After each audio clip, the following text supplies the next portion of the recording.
Albert Einstein was not just any scientist. He was a superstar.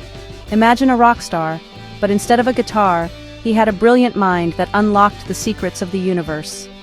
By the early 1930s, his name was known all over the world.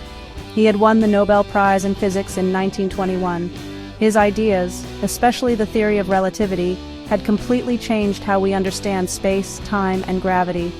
People were fascinated by this man with the wild hair and kind eyes. He was a symbol of genius, a person who could see things that no one else could. Everyone wanted to hear what he had to say, not just about science, but about life and peace. The year 1933 was a very important one in history. It was a year of great change, but not all of it was good. In Germany, where Einstein had been living and working for many years, a dark new power was rising. A political party called the Nazis, led by Adolf Hitler, came into control. They promised to make Germany strong again, but their ideas were filled with hatred and violence. At first, many people did not see the danger. They thought it was just politics as usual. But for people like Albert Einstein, the world was about to become a very perilous place, a place where his ideas and his very existence were under threat. Einstein was more than just a scientist. He was also a passionate pacifist. This means he believed that war and violence were always wrong. He often spoke out against militarism and nationalism, which was the idea that one's own country is better than all others. These beliefs put him in direct opposition to the Nazi Party. The Nazis loved military power and aggressive nationalism. They saw Einstein's peaceful messages as weak and unpatriotic. His fame made him a very visible target. He was not someone who could hide in the shadows. His every word was reported in newspapers around the globe, making his stance against the rising tide of hatred well known. So, as 1933 began, we see a picture of a great man facing a great storm. Einstein was at the height of his fame, respected and admired by the world of science and beyond. He was living in Berlin, a city he loved, and was a professor at the Prussian Academy of Sciences. But the political climate was changing rapidly. The new government did not value free thought or scientific truth. Instead, it valued conformity, obedience, and a hateful ideology. For a man who treasured freedom of thought above all else, and who was also Jewish, the future in Germany looked incredibly bleak and frightening. It was a collision course between one of history's greatest minds and one of its most destructive forces. The rise of the Nazis changed everything in Germany. Their leader, Adolf Hitler, was appointed chancellor on January 30th, 1933. Almost immediately, the government began to pass laws that took away rights from its citizens, especially Jewish people. The Nazis believed in a false and hateful idea of a master race. They blamed Jewish people for Germany's problems after World War I. This was a dangerous lie, but many people started to believe it. Books written by Jewish authors, or by anyone who disagreed with the Nazis, were burned in massive public bonfires. It was a clear message. In this new Germany, there was no room for different ideas or different people. For Albert Einstein, the danger was double. First, he was Jewish. According to Nazi ideology, this made him an enemy of the state, regardless of his contributions to science and humanity. His work was dismissed by some Nazi-supported physicists as Jewish physics. They tried to discredit his groundbreaking theories simply because of his heritage. Second, Einstein was an outspoken intellectual who believed in international cooperation and peace. The Nazis hated this. They wanted scientists to work for their war machine, not to talk about peace. His fame meant he could not simply be ignored. He had to be silenced or discredited. The threat was very real and very personal. The situation grew worse with each passing day. Jewish professors, doctors, and lawyers were fired from their jobs. Jewish businesses were boycotted, with Nazi stormtroopers standing outside to intimidate customers. Einstein's friends and colleagues were losing their positions and facing persecution. He heard stories of beatings and arrests. He knew that his own home could be raided at any moment. The Nazis saw him as a symbol of everything they despised: intellectualism, internationalism, and Jewish heritage. They even published a magazine with his picture on the cover and the words, "Not yet hanged," listing him as an enemy of Germany.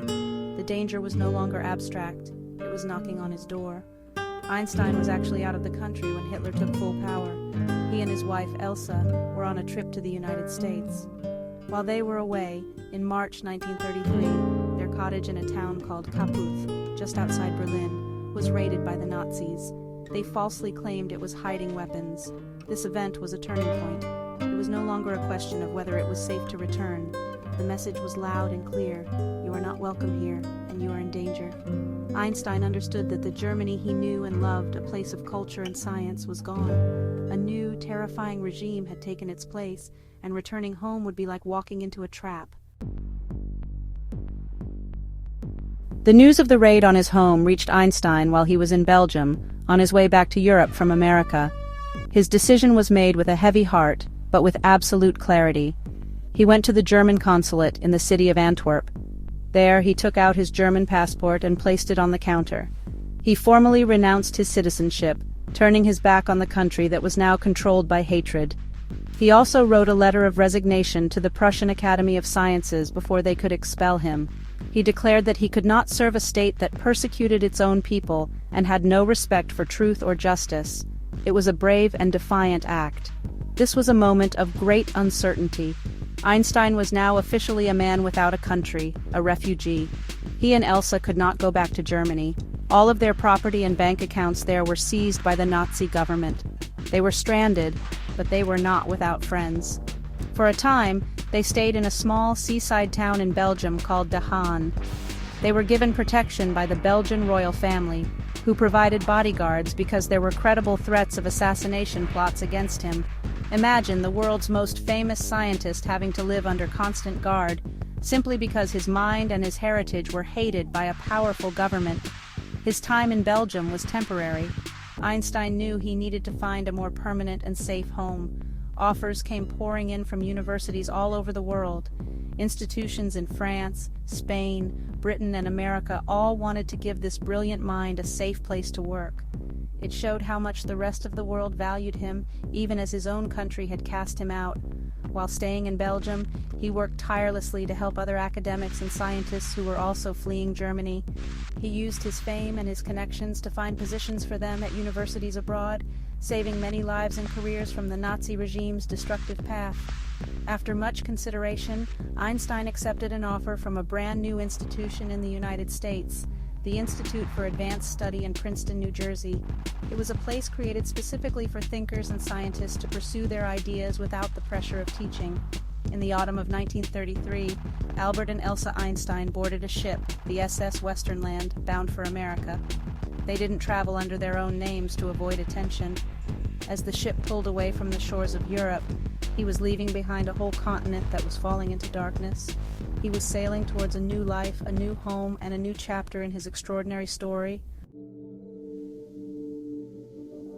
Upon arriving in the United States, Einstein settled in the quiet town of Princeton. He would live there for the rest of his life, becoming one of the first and most famous professors at the Institute for Advanced Study. He became an American citizen in 1940. In Princeton, he found the freedom and security he needed to continue his work.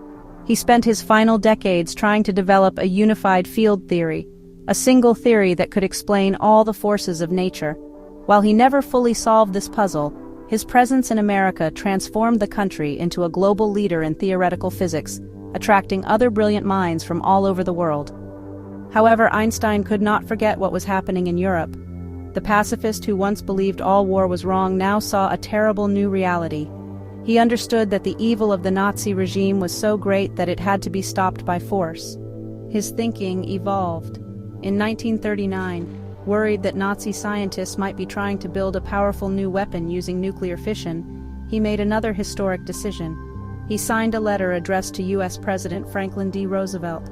The letter warned the president of this danger and urged the United States to start its own research program. This letter was a key factor that led to the creation of the Manhattan Project.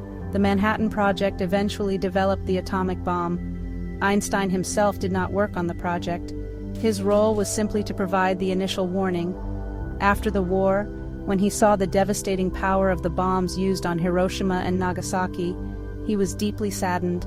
He spent the rest of his life speaking out against nuclear weapons and promoting world peace and a global government to control such technology. He felt it was his duty as a scientist to warn humanity about the dangers it had created. He had escaped one great evil only to spend his final years fighting to prevent another, even greater one. Albert Einstein's escape from Germany was more than just the journey of one man. It was a symbol of the fight between freedom and tyranny, between knowledge and ignorance. By leaving Germany, he saved his own life, but he also did something more. He brought his immense intellect to a new home that valued it, strengthening the forces that would eventually defeat the Nazis. His story teaches us that we must always stand up against hatred and intolerance. It shows that even the most brilliant mind in the world is not safe when a society turns to darkness. His life reminds us of the power of ideas and the courage it takes to defend them. I hope you enjoyed this look into a critical moment in history.